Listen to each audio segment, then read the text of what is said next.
फक्त हिंदूंशी व्यवहार करेन अशी प्रत्येकानं शपथ घेतली पाहिजे असं वक्तव्य नितेश राणेंनी केलंय। सर्व धर्मसमभाव आपण मानायचा नाही असंही नितेश राणे यांनी वक्तव्य केलंय। नितेश राणेंच्या वक्तव्याचा ठाकरे गटाचे नेते शरद कोळींनीही समाचार घेतलेला आहे।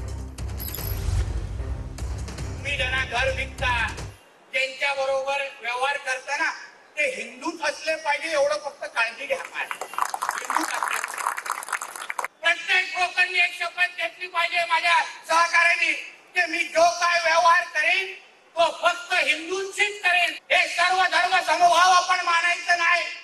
ते भाईचारा विरा घाला त्यांच्या, आपल्याला काय पडायचं नाही त्या भांडणीत। तू मस्जिद मध्ये काय झक मारायला जात होता का? तू टोपी घालून मस्जिद मध्ये काय मुसलमान बांधवांचा हातपाय दाबण्याचं काम करत होता का? कशाला तिथं जात होता? तुझा फोटो तिथं नमाज पडत असताना हे तुझा फोटो आहे। अरे नितेश राण्या, मताची भीक मागून सत्तेवर येणारे अवलाद असल्या जातीवादी आमदाराला तत्काळ भाजप सरकारनं या महाराष्ट्रात नाही तर देशाच्या हद्दपार केलं पाहिजे। तुला सर्व धर्म संभाव मान्य नाही, मग काय तुला पाकिस्तानचा धर्म मान्य आहे का रे?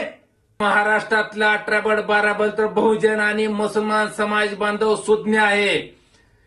ही नितेश राणे तुझ्यासारख्या भुकणाऱ्या कुत्र्याला तुकडा टाकत